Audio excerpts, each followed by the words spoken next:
우리 가운데 거하심에 라는 제목으로 하나님의 말씀을 전하도록 하겠습니다. 여러분들 드라마 보는 것 좋아하시죠? 저는 최근에 따로 드라마를 보지는 않는데 예전에는 좀 많이 봤습니다.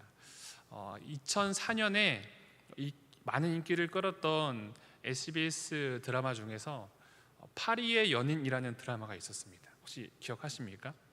20년 된 드라마인데, 드라마 사진인데, 유명한 드라마는 보통 유명한 대사가 있습니다.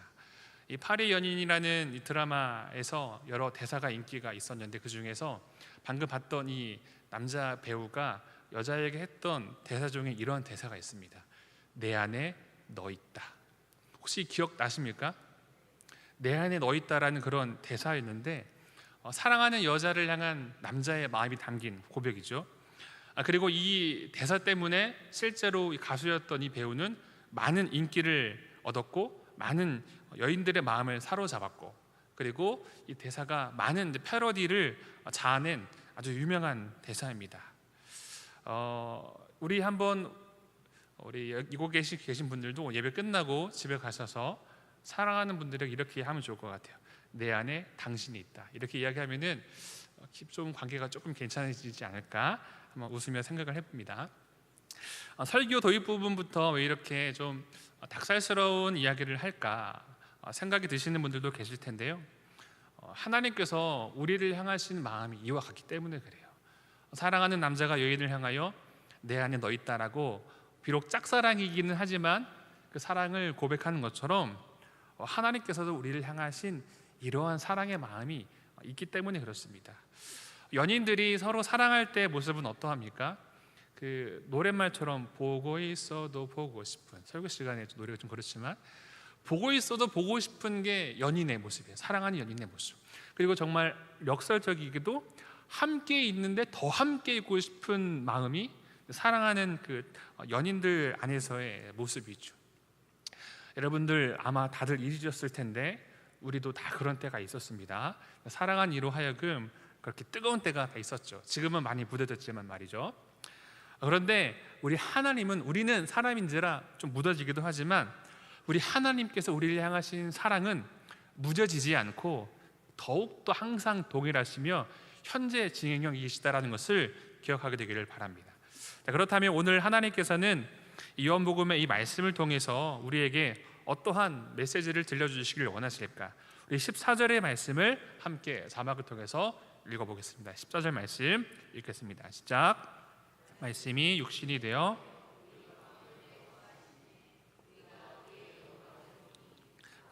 독생자의 영광이요 은혜와 진리가 충만하더라. 아멘. 첫 번째 말씀을 통해서 깨닫게 되는 하나님은 항상 우리와 함께 하기를 바라신다라는 겁니다.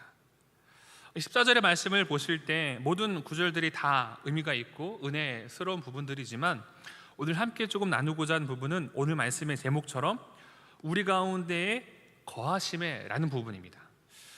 많은 사람들은 보통 하나님에 대해서 이해하기를 비록 눈에 보이시는 분이 아니시기 때문에 나하고는 좀 멀리 있는, 그저 하늘에만 계시는 멀리 있는 타자로만 우리가 보통 이해를 하고 생각을 합니다. 하지만 우리와 함께 하기를 원하시는 하나님의 마음이 바로 우리가 방금 읽은 말씀에 우리 가운데 거하심에 잘 나타나 있습니다. 누가 우리 가운데 거하고 계십니까? 14절 초반에 말씀이 육신이 되어. 여러분, 말씀이 육신이 되어 이 땅 가운데 오신 분이 누구시죠? 바로 예수님이십니다. 말씀이 육신되어 이 땅 가운데 오신 그 예수님이 우리와 함께 하기를 바라신다는 거죠. 하나님과 함께 계셨고 또 창조 가운데에도 함께 하셨고 또 하나님 자신 되신 그 예수님께서 말씀처럼 동등됨을 취할 것으로 여기지 아니하시고 종의 형체를 가져 자기를 비워 이 땅 가운데 오셨다라는 거죠. 그 이유가 무엇입니까? 우리와 함께 하시기 위하여서. 여러분, 이것이 얼마나 큰 은혜인지 모릅니다. 사실은 이 부분은 제가 예전에 소그룹 성경 공부할 때 요한복음 나누기를 할 때 함께 나눴던 부분인데요, 이 거하심이라는 이 표현이 성경에 원래 쓰여 있는 헬라어로 보면 스퀘노라는 그런 동사입니다. 뜻은 살다, 거하다 그런 뜻을 가지고 있어요. 그런데 그냥 이게 영어로 live 그런 뜻인데, 이 단어가 형성된 문화나 이미지를 기억하면 더 깊게 그 의미가 해석이 되어지는데, 당시 이 단어가 형성된 문화나 이미지를 보면 그에 따르면 어떤 의미를 가지고 있냐면요, 텐트를 친다라는 의미를 가지고 있어요. 그러니까 우리 가운데 거하심이라는 부분을 말씀이 육신이 돼 우리 가운데 텐트를 치심해라고 번역을 하면 그게 더 의미가 다가온다는 거죠. 여러분, 이스라엘 백성들이 텐트를 쳤다, 텐트를 치다라는 말을 들었을 때 그들의 역사 속에서 그들이 떠올렸던 것은 무엇일까요? 바로 성막, 하나님의 장막, 그것들을 떠올리지 않았을까요? 바로 예수님께서 이 땅 가운데 오신 것이 텐트를 치셨다라는 것으로 그들에게 선포되어졌을 때 그들이 떠올린 것은 바로 성막입니다. 우리 출애굽기 25장 8절과 9절의 말씀을 같이 함께 자막을 통해서 읽어보겠습니다. 시작. 내가 그들 중에 거할 처소를 그들이 나를 위해 짓되 무릇 내가 내게 보이는 모양대로 장막을 짓고 기구들도 그 모양에 따라 지을지니라. 아멘. 9절에 나오는 내게 보이는 모양대로 장막을 짓고 라고 말한 이 장막이 헬라어로 스케네입니다. 명사형으로 장막. 여러분, 한번 생각해 볼까요? 왜 하나님은 출애굽 여정 속에서, 그 당시 배경 속에서 왜 장막을 지었을까? 여러분, 이스라엘 백성들이 애굽에서 노예 생활을 할 때 그들이 했던 노동이 무엇이었죠? 흙을 짓이겨 집을 이겨서 벽돌을 만들었잖아요. 그 말인즉슨 이미 그 당시에는 벽돌로 건축을 짓는 양식이 이미 충분히 있었다라는 거죠. 그런데 하나님은 그런 벽돌을 쓰는 양식을 따르지 않고 불편한 장막을 지으라고 하셨어요. 그 이유는 무엇이냐면요, 다른 것이 아닙니다. 바로 백성들과 함께 하고자 하신 그 마음이 그 장막 안에 담겨 있는 거예요. 여러분, 장막이 가지고 있는 특징이 있는데요, 불편함입니다. 왜 그렇죠? 이스라엘 백성들이 광야를 지나가 됐잖아요. 여정에 따라서 장막을 펼쳐야 됐습니다. 그리고 또 장막을 또 접고 또 이동을 했어야 됐어요. 또 도착하면 또 펴야 됐고 또 이동할 때 또 접어야 됐어요. 되게 불편하죠. 그렇죠, 불편합니다. 그런데 이 가운데 또 있는 하나님의 뜻은 무엇이냐면, 지금 장막을 피고 접고 하는 그 타이밍이에요. 그 타이밍은 하나님의 사인이 있을 때, 하나님의 사인이 있을 때 지금 그 장막을 폈다가 접었다가 하는 과정이 있다라는 거죠.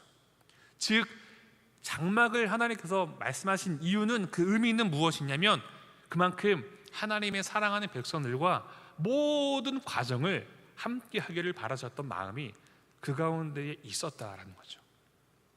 구약 성경 학자인 클라우스 베스터만이라는 학자는 이런 성막에 대해서 이렇게 이야기를 하는데요, 성막은 하나님께서 자기 백성과 함께 하시고자 하는 하나님의 의지이다. 어떤 의미입니까? 성막이라는 것은 하나님께서 지금 하나님의 사랑하는 백성들과 함께 하시고자 하는 하나님의 뜻, 하나님의 의지, 하나님의 열심이 그 성막 안에 담겨 있다는 거죠. 그런데 한번 이런 생각을 좀 해보았습니다. 앞서 말씀드렸던 것처럼 장막이 불편하다고 말씀드렸잖아요. 이스라엘 백성들의 그 수준에 맞게끔 장막을 통해서 인도하신 하나님은 참 불편했겠다라는 생각을 좀 해봤습니다. 왜냐하면 지금 사랑하는 그 백성들에게 타이밍을 맞춰야 되잖아요. 물론 하나님의 사인에 따라서 피고 접고는 하지만, 그들 인도하신 하나님께서 보실 때에는 하나님은 사실은 사람이 아니시기 때문에 단번에 다 하실 수도 있지만, 장막을 피고 접는 그 과정들 자체가 사실은 하나님께는 되게 불편하실 수도 있겠다 생각을 합니다. 제가 아침마다 이제 찬유하고 지우를 등원을 시키거든요. 아침마다 교회 앞에서 저를 만나신 분들이 몇 분 계시는데, 이제 집 앞에는 그렇고 교회 주차장 입구에 어린이집 차가 옵니다. 그러면 저는 아침에 이제 아내는 출근을 하고 아침에 아이들 옷을 입히거나 준비를 해서 가방을 메고 집 앞에 나와서 차에 타는 데까지 이제 걸어갑니다. 어떻게 가냐면 2명이잖아요. 그래서 어린이집 가방을 하나씩 어깨에 맵니다. 하나씩 더 어깨에 메고, 손은 한쪽 손은 찬유 손을 잡고 한쪽 손은 지우 손을 딱 잡아요. 그리고 그 골목길을 걸어갑니다. 그런데 아침 시간에 골목길이 차가 좀 다니거든요. 좀 위험하거든요. 그렇기 때문에 손을 잘 잡고 이제 걸어가는데, 여러분, 제가 가지고 있는 보폭과 우리 아이들이 가지고 있는 보폭이 같습니까? 다르죠. 저는 30초도 안 돼서 도착합니다. 저희 집 아실 테지만 저희 집에서 교회까지 걸어서 30초도 안 걸려요. 딱 주차장 입구까지. 그런데 아이들 손을 잡고 오면요, 한 3분 정도 걸리는 것 같아요. 여러분, 그런데 제가 아이들에게 보폭을 맞춘다고 하여서 제가 힘들까요? 불편할까요? 아니죠. 손을 잡고 걸어가는 그 시간이 물론 저의 속도로 보면 불편하긴 할 수도 있지만, 그러나 저는 전혀 불편하지 않아요. 오히려 아이들에게 속도를 맞춰서 걷는 그 시간이 너무너무 행복한 거예요. 언제 이 아이들이 커서 제 손을 잡지 않을 수도 있으니까 그냥 어린 시절에 제 손을 잡고 걷는 그 시간이 되게 행복하고 되게 즐거워요. 저는 전혀 불편하지 않아요. 하나님도 마찬가지죠. 장막이라는 시간이 불편함에도 불구하고 장막을 폈다가 접었다가 그렇게 하면서 하나님께서 백성들을 이끄시는 이유는 하나님의 인도하심을 따라 걷는 그 시간이 하나님께서는 너무너무 행복한 시간이시기 때문에 그래요. 그리고 그 광야에서의 그 장막에서의 시간이 하나님께는 하나님의 백성들과 함께하는 마치 신혼과 같은 시간이기 때문에 그래요. 그래서 사도행전 말씀 보시면 이렇게 말씀하시잖아요. 다윗의 무너진 장막을 다시 지으며. 여러분, 이왕 지을 거 웅장한 솔로몬의 성전을 지으며라고 하는 게 좋지 않을까요? 그렇죠. 그런데 웅장한 솔로몬의 성전이 아니라 하나님께서 기억하시고 하나님께서 원하시는 것은 다윗의 무너진 그 장막, 허름한 불편한 그 장막을 하나님께서 기억하고 계신다는 거예요. 솔로몬 성전에 비하면 보잘것없죠.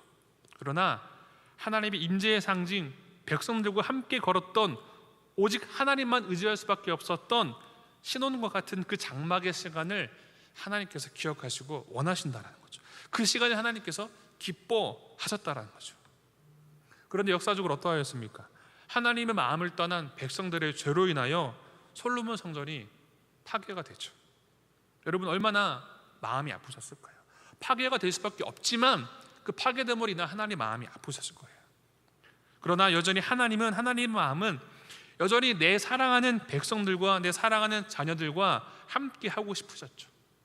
그래서 마음을 먹으신 거예요. 친히 육신을 입고 이 땅 가운데 오시기로. 그 의미가 이거예요. 바로 예수께서 텐트로, 장막으로, 성전으로 이 땅 가운데 오셨다라는 거죠. 보이지 않는 성막, 보이지 않는 성전의 형태로 예수께서 오신 거죠. 그 마음이 바로 오늘 14절 말씀처럼 우리 가운데 거하심에 담겨있는 하나님의 사랑입니다.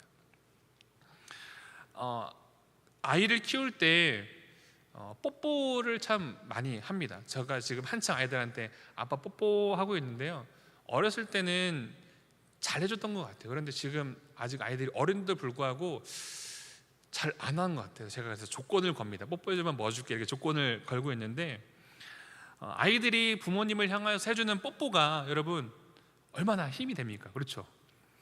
힘들고 어려운 것들을 다 녹여내는 힘이 있습니다.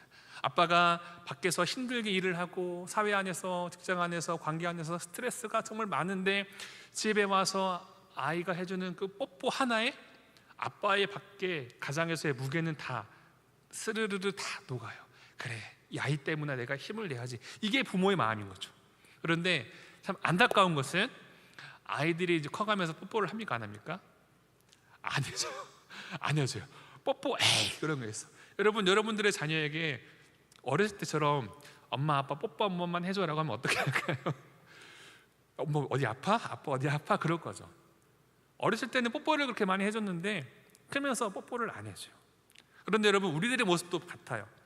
하나님은 우리에게 매일매일 이런 뽀뽀와 같은 사랑의 표현, 관심, 스킨십, 마음과 뜻을 원하시는데 우리의 마음은 신학의 연수가 차가고 알아감이 많다 보니까 마치 자녀가 부모를 잘 찾지 않는 것처럼 우리가 하나님을 순수하게 찾지 못할 때가 있다라는 거죠. 하지만 하나님은 우리에게 가지고 계신 여전한 마음은 부모가 자녀를 향하여 자녀의 사랑의 고백을 기뻐하는 것처럼 우리와의 교제, 항상 함께 하기를 하나님께서 원하신다라는 거죠. 사랑하는 우리 성도 여러분, 우리의 삶에 우리는 얼마나 하나님과 동행하는 삶을 살았습니까?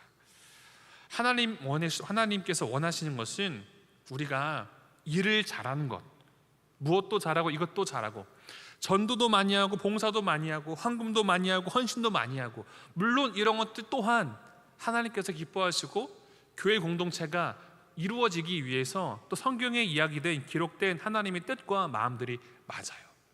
이런 것들을 잘할 때 하나님께서 또한 기뻐하십니다.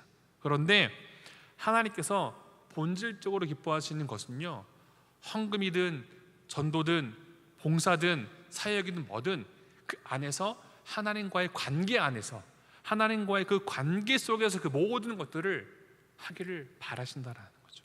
바로 하나님 기뻐하시면 하나님과의 관계가 본질이다라는 겁니다. 그리고 우리와 항상 함께 동행하기를 원하신다라는 겁니다. 오늘 이 말씀을 들음으로 나아가는 우리 모두의 믿음의 여정이 이처럼 하나님과 항상 함께 사랑의 동행을 걷는 복된 우리 믿음의 사람들 되기를 주님의 이름으로 축원합니다. 아멘. 이어서 16절에서 18절의 말씀, 그 3절의 말씀 읽어보겠습니다. 함께 읽겠습니다. 시작. 우리가 다 그의 충만한 데서 받으니 은혜 위에 은혜로라. 율법은 모세로 말미암아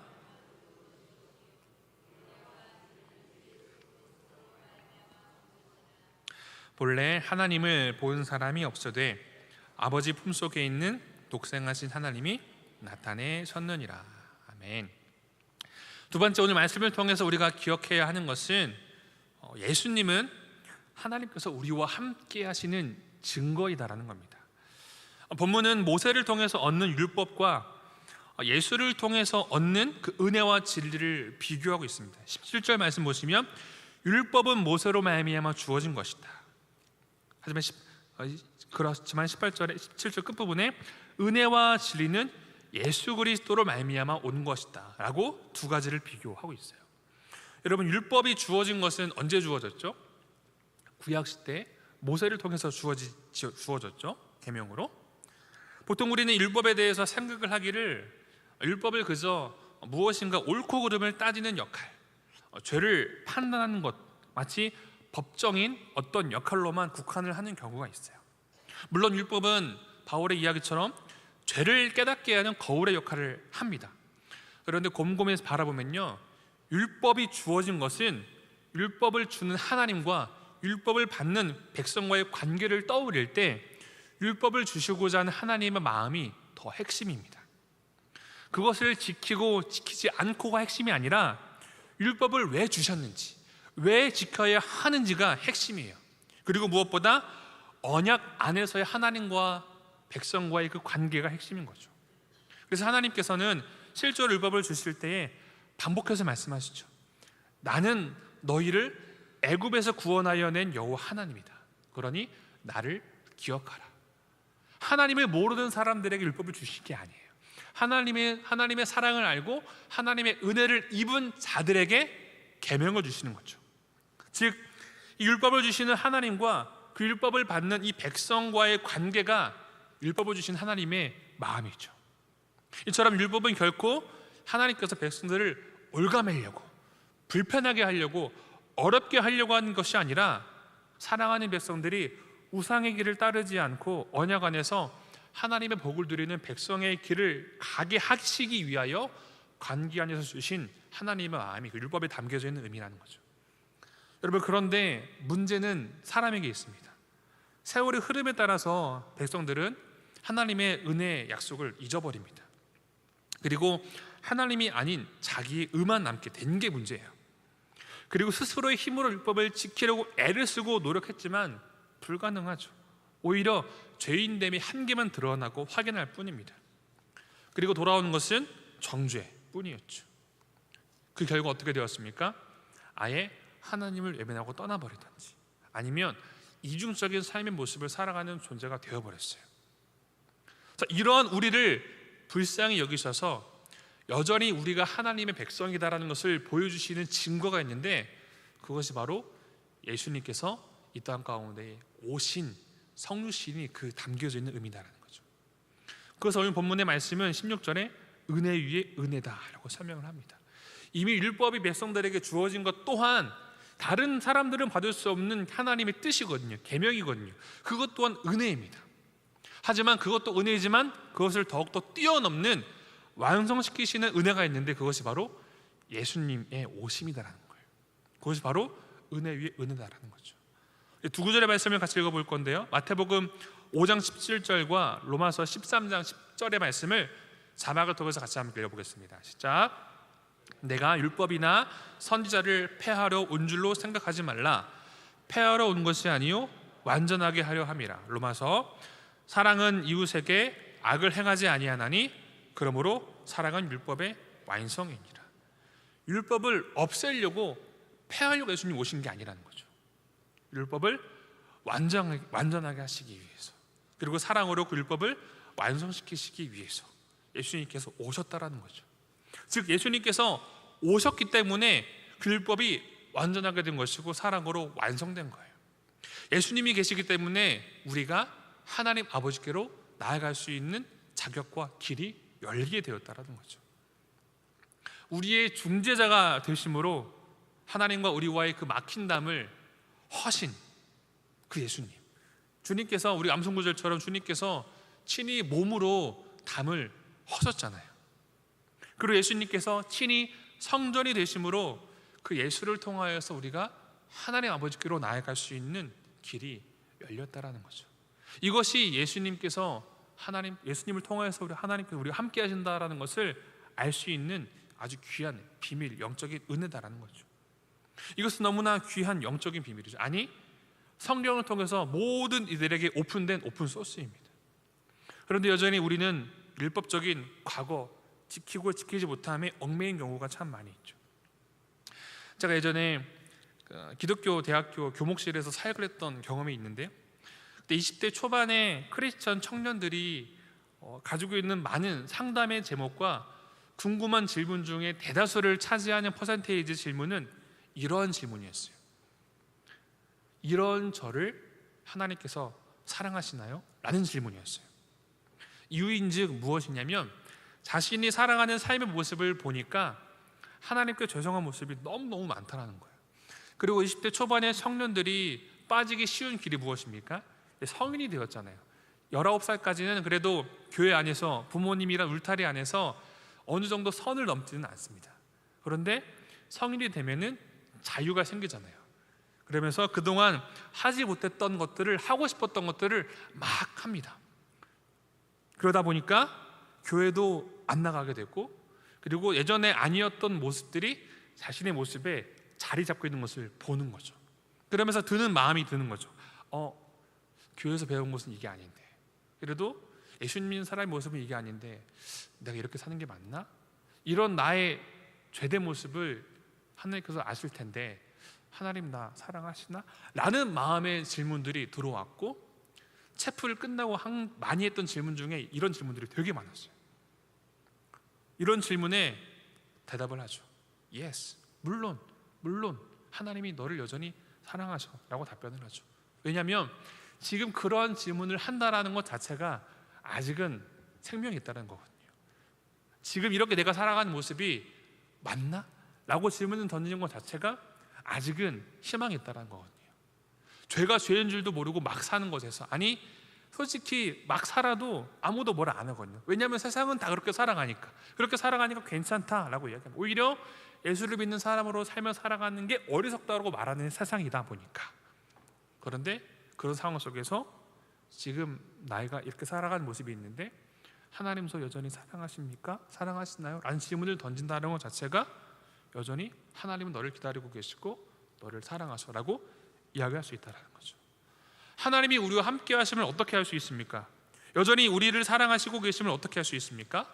바로 예수님을 통해서. 예수님이 왜 십자가를 지셨고 그 예수님이 지금도 어디에 계시며 무엇을 하고 계신지를 우리가 안다면 우리는 그 예수님을 의지함으로 하나님 아버지께로 나아갈 수 있다는 거죠. 율법으로만 본다면 우리는 그 죄로 인하여 사망에 이를 수밖에 없는 존재들입니다. 그러나 예수께서 이 땅 가운데 오심으로 우리를 위하여 우리의 모든 죄를 다 짊어지셨죠. 그리고 구원의 은혜를 선물로 주셨죠. 그런데 우리는 살아가다 보면 때로는 그 약속이 희미해질 때가 있어요. 힘의 듯한 느낌을 받을 때가 있어요. 그런데 그때 한 가지 기억해야 합니다. 사단은 그 가운데 우리를 판단하고 정죄합니다. 그리고 우리가 예수님께로 나아가지 못하게 해요. 하지만 성령께서는 우리를 예수님의 십자가로 인도하십니다. 성경의 곳곳에 이러한 예수님께서 우리의 중재자가 되시는 것을 말씀을 하고 계시죠. 그 중에 한 구절을 볼 건데요, 로마서 8장 34절의 말씀 같이 함께 자막을 통해서 읽어보겠습니다. 시작. 누가 정죄하리요? 죽으실 뿐 아니라 그는 하나님 우편에 계신 자요 우리를 위하여 간구하시는 자시니라. 아멘. 그렇죠. 우리 예수님께서 하나님 우편에 계셔서 지금도 우리를 위하여 간구하고 계십니다. 아버지, 제가 누구누구 때문에 십자가 졌잖아요. 아버지, 제가 십자가 진 그 약속 아시잖아요 라고 이야기를 하며 하나님 아버지께 우리를 위하여 간구하신다라는 거죠. 사람들은 하나님을 많이 오해합니다. 구약에서 관점에서 보면 창조주, 물론 그리고 죄를 싫어하시는 하나님, 심판하시는 하나님, 물론 이런 모습 또한 하나님의 모습이 맞습니다. 그런데 오늘 말씀에서는 무엇을 말씀하십니까? 본래 하나님을 본 사람이 없으되 아버지 품속에 있는 독상하신 하나님이 나타내셨다. 하나님 본 사람이 없지만 예수님을 통하여서 하나님 아버지를 본다라는 거죠. 도마가 묻죠. 주님, 하나님 아버지를 보여주옵소서, 보여주십시오 라고 이야기하죠. 그때 예수님이 무엇을 말씀하십니까? 나를 본 자가 아버지를 보는 것이다. 그렇죠. 사랑하는 우리 성도 여러분, 예수 그리스도를 우리가 날마다 묵상해야 합니다. 주님은 은혜와 진리가 충만하신 분이십니다. 그 예수님을 묵상하고 바라보는 것이 곧 하나님을 바라보는 것과 같죠. 그분이 왜 십자가를 지셨고 왜 그토록 모진 고통을 당하셨는지, 그리고 우리와 함께 하시는 그 임마누엘의 하나님과의 동행. 마태복음에 보라, 처녀가 잉타의 아들을 낳을 것이요 그의 이름을 임마누엘이라 하리라. 임마누엘 어떤 뜻입니까? 하나님이 우리와 함께 하신다. 예수님은 이름 자체에서부터 하나님이 우리와 함께 하신다라는 그 표징이 되는 거죠. 이처럼 지금도 우리와 함께 하시는 하나님과 날마다 동행함으로 늘 승리의 삶을 살아가는 저와 여러분들 되기를 주님의 이름으로 축원합니다. 우리가 살아가는 삶 속에 많은 판단과 혹은 정죄와 혹은 무너짐과 넘어짐과 연약함, 혹은 때로는 손가락질이 들려올 수도 있어요. 그러나 그 가운데에 그런 이야기와 그런 손가락질과 그런 판단과 정죄에 우리의 마음을 내어놓는 것이 아니라 성령 하나님 인도하심을 따라서 예수를 보게 하고, 그렇기 때문에 우리에게 예수가 필요하다라는 것을 깨닫게 함으로 늘 주님의 십자가를 붙들므로 삶을 살아가 늘 하나님의 기쁨이 되는 하나님과의 그 신혼의 시간을 살아가는 복된 우리 저와 여러분들 되기를 주님의 이름으로 축원합니다. 아멘.